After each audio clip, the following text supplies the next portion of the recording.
എല്ലാവർക്കും പുതിയൊരു വീഡിയോയിലേക്ക് സ്വാഗതം. ഇന്ന് നമ്മൾ ചക്കട ഉണ്ടാക്കാൻ പോവാണ് കേട്ടോ. ഫ്രിഡ്ജ് കേടായതുകൊണ്ട് ചക്ക ഒന്നും ഫ്രിഡ്ജിൽ വെക്കാൻ പറ്റില്ല. അപ്പോൾ ഇന്നലെ ഞാൻ പകുതി ചക്ക എടുത്തു. അപ്പോൾ അതിൽ കുറച്ച് കഴിച്ചു, കുറച്ച് ബാക്കിയുള്ളത് ഞാനപ്പോൾ പിന്നെ എടുത്ത് വയ്ക്കാനും പറ്റില്ല. ഇപ്പോൾ എടുത്ത് വെച്ചാൽ കേടാവും. അപ്പോൾ ഞാനത് വേവിച്ചിട്ട് ഇന്ന് നമുക്ക് ചക്കട ഉണ്ടാക്കാം. അപ്പോൾ അതിന് ഞാൻ നോക്കാണ്ട്. അപ്പോൾ ആദ്യം തന്നെ ഞാൻ കുറച്ച് വേവിച്ച് വെച്ചിട്ടുണ്ടല്ലോ, നമുക്ക് മിക്സിയിലിട്ട് അടിക്കാം. അപ്പോൾ നന്നായിട്ട് അരിഞ്ഞ് കിട്ടുമല്ലോ. എന്നിട്ട് അതിൽ നമുക്ക് പൊടികളൊക്കെ എടുക്കാം. അരിപ്പൊടി ഇടാം കേട്ടോ. ചക്ക ഞാൻ അരച്ചെടുത്തിട്ടുണ്ട് കേട്ടോ. ഇനി നമുക്കതിൽ ശർക്കര ഞാൻ പാനി എടുക്കാനായിട്ട് എടുത്ത് വെച്ചിട്ടുണ്ട്. ശർക്കര അലിയിക്കാൻ വെച്ചിട്ടുണ്ട്. അപ്പോൾ അത് വെച്ചിട്ട് നമുക്ക് അതും കൂടി എടുത്തിട്ട് കുറച്ചെടുത്തിട്ടുള്ളൂ. ശർക്കര എടുത്തിട്ടുണ്ട്. കണ്ടമാനം മധുരം ഇടണില്ല, പക്ഷെ മധുരം കുറയും. നമ്മളപ്പോൾ ഒന്നുകൂടി ഇടേണ്ടി വരും. പക്ഷെ മധുരം മതിയായിരിക്കാം. ഇത് വരിക്ക ചക്കയാണ് കേട്ടോ, നല്ല ചക്കയാണ്.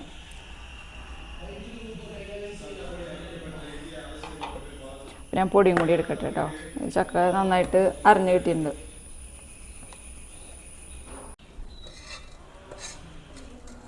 ചക്ക മിക്സിയിലിട്ട് അരച്ചത് ഇവിടെ എടുത്ത് വെച്ചു. ഇനി അതിലേക്ക് നമുക്ക് ശർക്കര പാനി ഒഴിക്കാം കേട്ടോ. ശർക്കര ഉരുക്കിയത് ഒഴിക്കാം. അരിച്ചാണ്ട് ഒഴിക്കണേ. എന്തെങ്കിലും കരട് എന്തെങ്കിലും ഉണ്ടെങ്കിൽ അത് വരാണ്ടിരിക്കാനാണ് അരിച്ച് ഒഴിച്ചത്. ഇനി നമുക്കതിലേക്ക് അരിപ്പൊടി ഇടാം കേട്ടോ ആവശ്യത്തിന്. അതിൻ്റെ ഒപ്പം തന്നെ ജീരകം എടുക്കാം, ഇത്തിരി ഏലക്കായ എടുക്കാം, അത്രയും മതി. പിന്നെ തേങ്ങ ഞാൻ കുറച്ച് കൊത്തിയെടുത്ത് വെച്ചിട്ടുണ്ട്. പിന്നെ തേങ്ങ ഒരു മുറി എടുത്തത് ഇപ്പോൾ നൂൽപുട്ട് ഉണ്ടാക്കാൻ എടുത്തിട്ടുണ്ടായിരുന്നു. അപ്പോൾ അതിൻ്റെ കുറച്ച് ബാക്കിയുണ്ട്. അപ്പോൾ അതും കൂടി ഇത് മിക്സ് ചെയ്യാറുണ്ട്. എടുത്ത് വയ്ക്കാൻ പറ്റില്ലല്ലോ. ഇനി എടുത്ത് വെച്ച് സൂക്ഷിക്കാനായിട്ട് ബുദ്ധിമുട്ടായിരിക്കും. അപ്പോൾ ഞാൻ അതും കൂടി ഇതിലേക്ക് ഇടുന്നുണ്ട്. തേങ്ങക്കൊത്തും തേങ്ങയും കൂടി. അപ്പോൾ അതിന് മുമ്പ് അരിപ്പൊടി ഇടാം കേട്ടോ.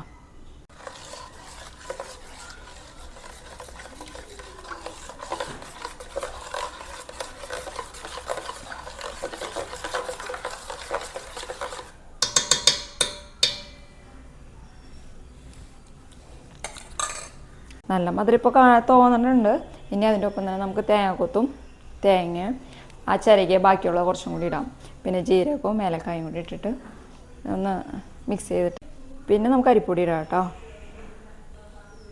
ഈ കുറച്ച് ജീരകവും ഒരു രണ്ട് എന്നുള്ള ജീരകം കൂടി ഞാൻ പൊടിച്ച് ഇതിൽ ചേർക്കണം കേട്ടോ.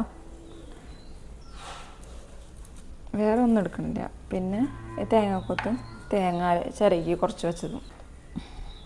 ഞാൻ പറഞ്ഞില്ലേ ഫ്രിഡ്ജ് പണി വന്ന കാര്യം, അതുകൊണ്ടാണ് തേങ്ങ ചിരകിയതും കൂടി എടുക്കണേ കേട്ടോ. അല്ലെങ്കിൽ ഞാൻ തേങ്ങക്കൊത്ത് മാത്രം ഇടുള്ളായിരുന്നു. അപ്പോൾ തേങ്ങക്കൊത്തിട്ടു.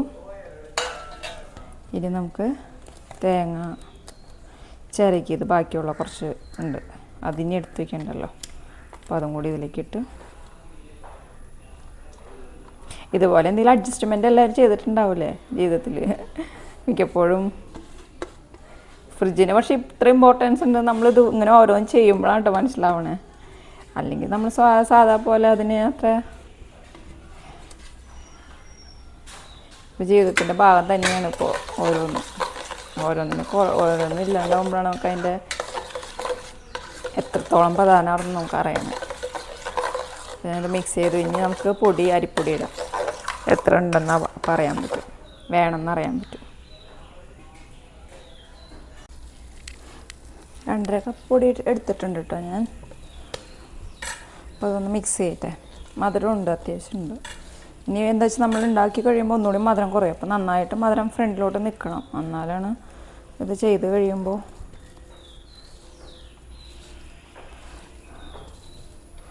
മധുരം കറക്റ്റായിട്ട് അതിൽ വരുള്ളൂ. ഇപ്പോൾ അത്യാവശ്യമുണ്ട്. ഞാൻ നോക്കിയിട്ട് കൂടുതലായിട്ട് തന്നെ നിൽക്കുന്നുണ്ട്. പിന്നെ നമുക്ക് ഇലയിലേക്ക് പരത്താട്ടോ. എടുത്തൊന്നും വയ്ക്കണില്ല. ഇത് നേരെ പരത്തി ഇഡ്ഡലി പാത്രത്തിൽ വെച്ച് ഞാൻ ചൂടാക്കി എടുക്കാം.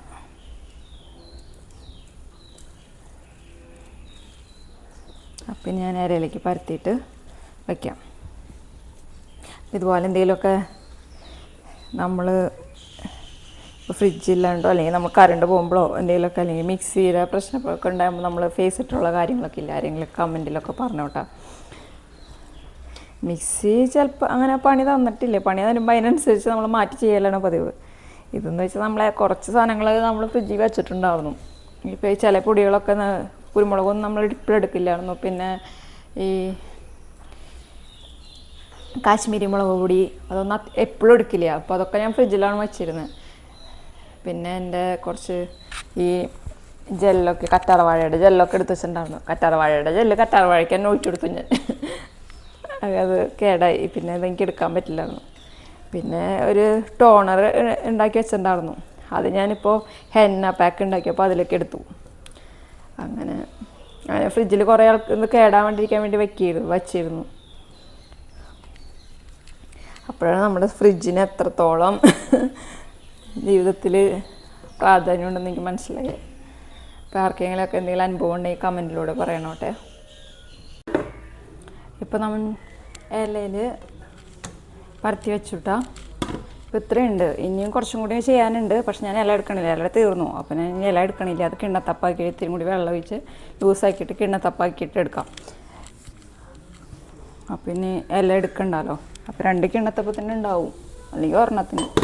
അപ്പോൾ നമുക്ക് കിണ്ണത്തപ്പം കൂടി ഉണ്ടാക്കിയിട്ട് കിണ്ണത്തപ്പം ആദ്യം വെച്ചിട്ട് പിന്നെ ഇലയിലുള്ളത് ഇഡ്ഡലി പാത്രത്തിൽ വെച്ച് വേവിക്കാം. അങ്ങനെ ചക്കട നമുക്ക് തയ്യാറാക്കാം. കിണ്ണത്തപ്പം കണക്കിനാക്കാൻ ഒരെണ്ണം ഉണ്ടാക്കിയിട്ടുള്ളൂ. അപ്പോൾ ഞാൻ അതിട്ട് ഇഡ്ഡലി പാത്രത്തിൽ വെച്ചിട്ടുണ്ട് ആവി കയറ്റാൻ വേണ്ടി. അപ്പോൾ ഇനി കുറച്ച് ഒരു 10 എണ്ണം കണ്ടും നമ്മൾ ഇലയിലേക്ക് ആക്കിയിട്ടുണ്ട്. അപ്പോൾ ഇത് കഴിഞ്ഞിട്ട് ഇതെടുത്തിട്ട് അതൊക്കെ ഒന്നിച്ച് വെച്ചിട്ട് നമുക്ക് ചക്കട റെഡിയാക്കാം. കിണ്ണത്തപ്പം ഉണ്ടാക്കിയിട്ട് റെഡി ആയിട്ടുണ്ട്. നമുക്കത് പീസുകളായിട്ട് എടുത്ത് വയ്ക്കാം കേട്ടോ. നമ്മൾ ഇഡ്ഡലി പാത്രത്തിൽ വെച്ചിട്ടുണ്ട്. ഇത് ആവി കയറിക്കൊണ്ടിരിക്കാം. അങ്ങനെ നമ്മുടെ ഇലയുടെയും ചക്ക കൊണ്ടുള്ള ഇലയുടെയും കിണ്ണത്തപ്പം റെഡി ആയിട്ടുണ്ട് കേട്ടോ. അപ്പോൾ ഇതുപോലെ ചക്ക ബാക്കി വരുമ്പോൾ എല്ലാവരും ചെയ്യണതാണ്. ഇപ്പോൾ എനിക്ക് ഞാനിത് ഫ്രിഡ്ജിൽ വയ്ക്കുള്ളായിരുന്നു. പക്ഷെ ഫ്രിഡ്ജില്ലാത്തതിനോണ്ട് വേഗം ഉണ്ടാക്കി. പിന്നെ ഒരു കാര്യം എന്ന് വെച്ചാൽ നമ്മളെല്ലാം അപ്പോൾ എല്ലാം ചെയ്യുന്നുണ്ട്. ഇപ്പോൾ ഒന്നും ഫ്രിഡ്ജിലേക്ക് അല്ലെങ്കിൽ എന്തെങ്കിലും എടുത്ത് ബാക്കി ഉണ്ടെങ്കിൽ അപ്പോൾ തന്നെ ഫ്രിഡ്ജിൽ എന്നുള്ളൊരു 2 ദിവസമായിട്ട് അല്ല എന്നും അങ്ങനെയായിരുന്നു. ഇപ്പം അങ്ങനെയല്ല. ഇത് കഴിഞ്ഞാൽ അപ്പം തന്നെ അത് ചീത്തയാവാണ്ടിരിക്കാൻ എന്നിട്ട് ചെയ്യേണ്ട, അപ്പം തന്നെ വയ്ക്കുക, കഴിക്കുക, അങ്ങനെ ഒരു ഇതായി. ശരിക്കും പറഞ്ഞാൽ നല്ല ശീലങ്ങളായിരുന്നു, നമ്മളതൊക്കെ ചീത്ത ശീലങ്ങളാക്കി എടുക്കുകയാണ്. അപ്പോൾ ഇനി വേറെ വീഡിയോ ആയിട്ട് വീണ്ടും വരാം കേട്ടോ. അപ്പോൾ എല്ലാവർക്കും ബൈ.